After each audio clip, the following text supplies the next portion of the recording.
Y continúa la tensión en Colombia por cuenta del proyecto de Ley 30 que reformaría la educación superior en el país. El sector estudiantil pide que sea retirado y cancelado, mientras el gobierno del presidente Juan Manuel Santos se mantiene en la posición de que la reforma está en manos del Congreso Nacional. Estado y universidades coinciden en que 18 años después de haber sido promulgada la Ley de Educación debe ser diferente.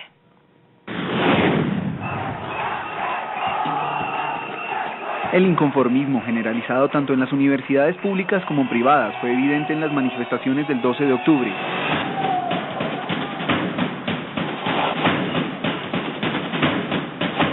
El sector estudiantil le exige al gobierno del presidente Santos que no siga adelante con el proyecto de ley que reformaría la educación superior. Se vulnera la autonomía, se están tratando de crear universidades mixtas como en Brasil y no es lo correcto. Cambiar una norma que está vigente desde 1992 y que los expertos catalogan como arcaica para la dinámica social, económica, tecnológica, demográfica y cultural que vive Colombia en la actualidad, es lo que ha generado la tensión de los últimos días. Yo la verdad que me he puesto a ver por qué protestan esa ley, no le veo nada de malo, solamente le veo cosas buenas, pero nosotros respetamos el derecho a la protesta, siempre y cuando sea una protesta en orden, o sea, que no haya violencia. El gobierno destaca los siguientes puntos. Cobertura y acceso a la educación superior. El aumento de la cobertura ha sido una de las grandes deficiencias del sector. El presidente Santos busca pasar del 37% al 50% de cobertura en educación superior. Cada año 600.000 nuevos bachilleres salen en busca de una carrera universitaria. Dinero privado en la universidad pública. El gobierno propone una mayor inversión del sector privado en las universidades públicas. Su participación sería para el mejoramiento del servicio educativo y el desarrollo de proyectos de investigación y proyectos productivos. Sin embargo, para los rectores de las universidades en Colombia, preocupa cómo y con qué fin ingresaría el dinero de las empresas. La inquietud más grande es qué va a pasar con la propiedad intelectual, si los conocimientos son generados por sus universidades pero con capital privado. Estudiantes y profesores. Entre los beneficios destacados está el que los estudiantes de bajos recursos no paguen ningún tipo de interés por préstamos educativos y que al momento de graduarse el 25% de su deuda sea eximida. Adicionalmente, para los profesores está previsto el fortalecimiento en su formación con maestrías y doctorados.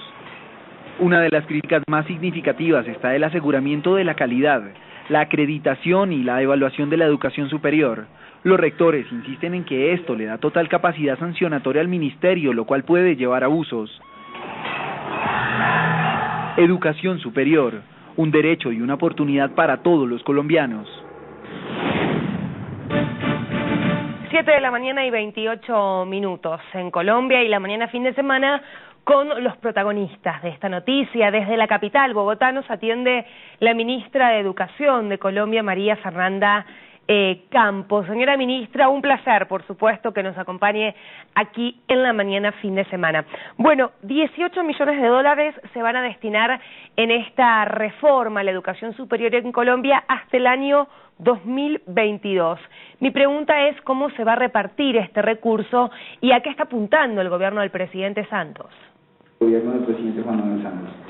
Bueno, muy buenos días, saludo a toda la audiencia en América de NTN 24. Quiero decirles que con este proyecto de reforma que hemos presentado por parte del gobierno colombiano al Congreso de la República, reforma a la educación superior, lo que buscamos básicamente son dos objetivos. En primer lugar, mejorar la calidad de la educación superior en nuestro país en todos los niveles, a nivel técnico, tecnológico y universitario. Y lo segundo, lograr que más jóvenes, especialmente los de menores ingresos económicos en Colombia, puedan acceder a una educación de calidad. Y no solamente que accedan a una educación de calidad, sino que logren terminar exitosamente su programa, su carrera profesional. Obviamente buscamos también poner a tono nuestra educación superior con las grandes exigencias que tiene el mundo globalizado de capital humano mucho mejor formado que consulte las demandas de un mundo global. Para esto entonces la reforma prevé un aumento muy importante todo de recursos de origen público para financiar la educación superior en Colombia. De acuerdo con esta propuesta de reforma, le llegarán a nuestras instituciones, a nuestras universidades públicas, que son 32 universidades públicas, 21.000 millones de dólares garantizados en los próximos 10 años.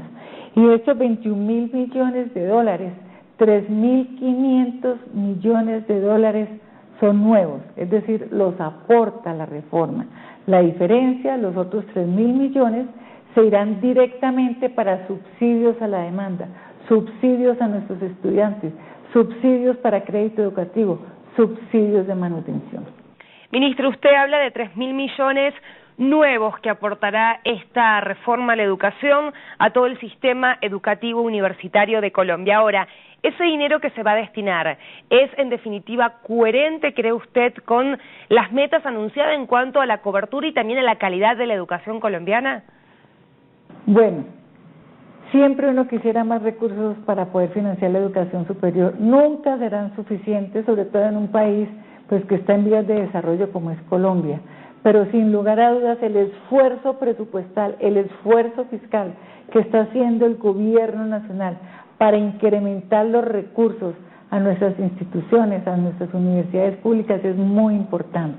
Yo quiero decirle que en los próximos 10 años los ingresos de nuestras universidades públicas crecerán año a año en el IPC más 3 puntos adicionales todos los años hasta el año 2022.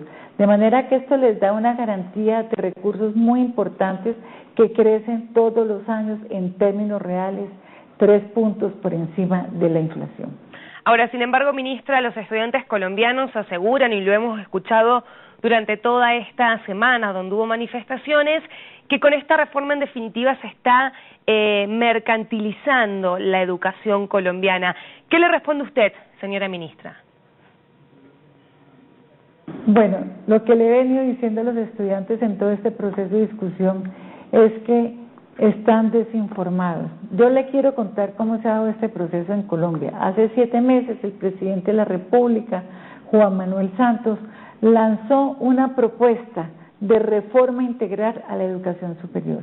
Durante 7 meses he venido liderando a nivel nacional una serie de foros regionales, hemos realizado más de 28 foros regionales, todos en universidades, en instituciones técnicas y tecnológicas públicas, donde han participado más de 5.000 personas, en su inmensa mayoría estudiantes, docentes, rectores.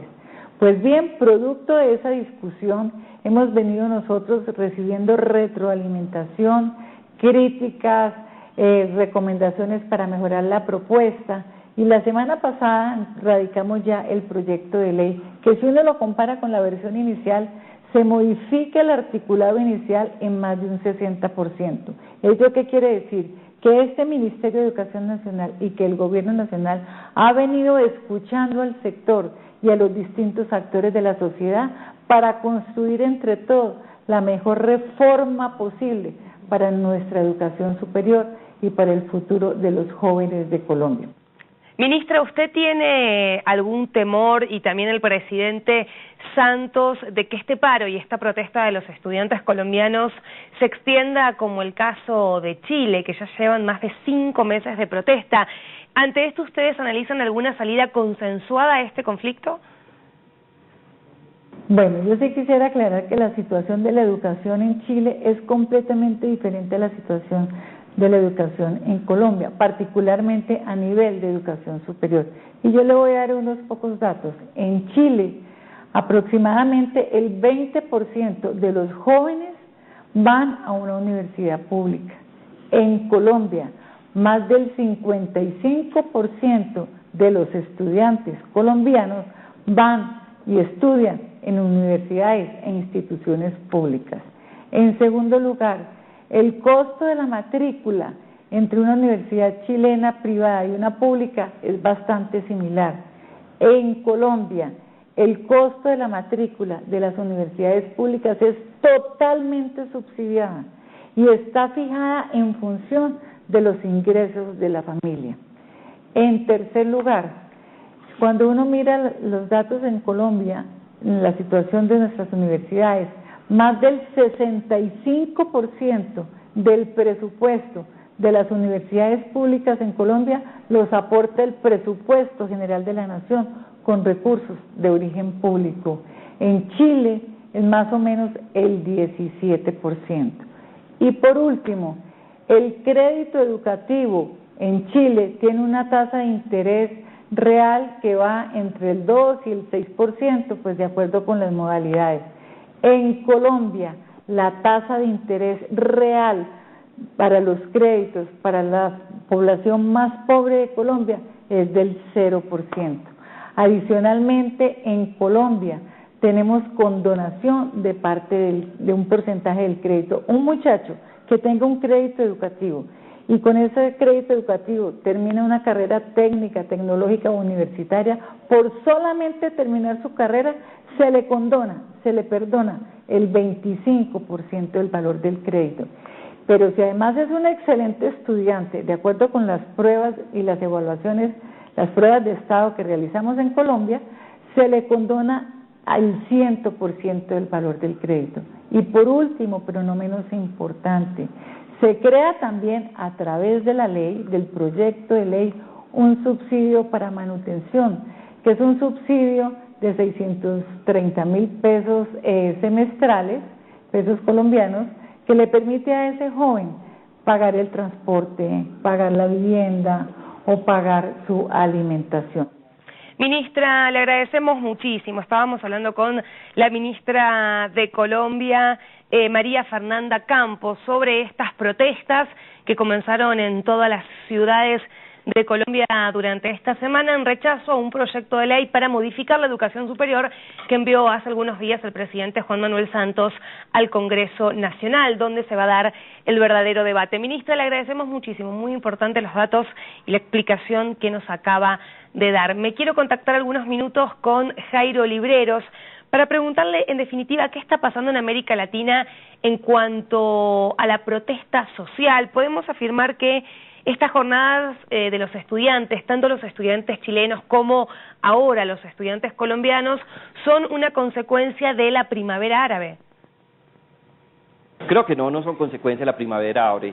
Creo que lo que tenemos que tener en cuenta es que en América Latina el descontento popular con la democracia crece, se siente en diferentes esferas, de manera especial por dos motivos. De un lado, los términos de pobreza y en segundo lugar, el término de la seguridad ciudadana. Una cantidad importante de personas, especialmente jóvenes, personas que entre los 16 y los 26 años consideran que el modelo democrático no está entregando las herramientas necesarias para brindar salidas dignas de la pobreza y de manera especial mecanismos, alternativas, estrategias que permitan a los estados garantizar la seguridad pública y la seguridad personal de un contingente muy grande de personas que se ve azotada por temas relacionados con la violencia y el crimen organizado. Lo que vivimos en América Latina difiere de lo que pasa en la primavera árabe y de manera especial el gran problema que tenemos en América Latina es que los jóvenes día a día toman mayores distancias de la democracia, aunque utilizan los mecanismos propios de la democracia para manifestar, para contarle al mundo qué es lo que sucede.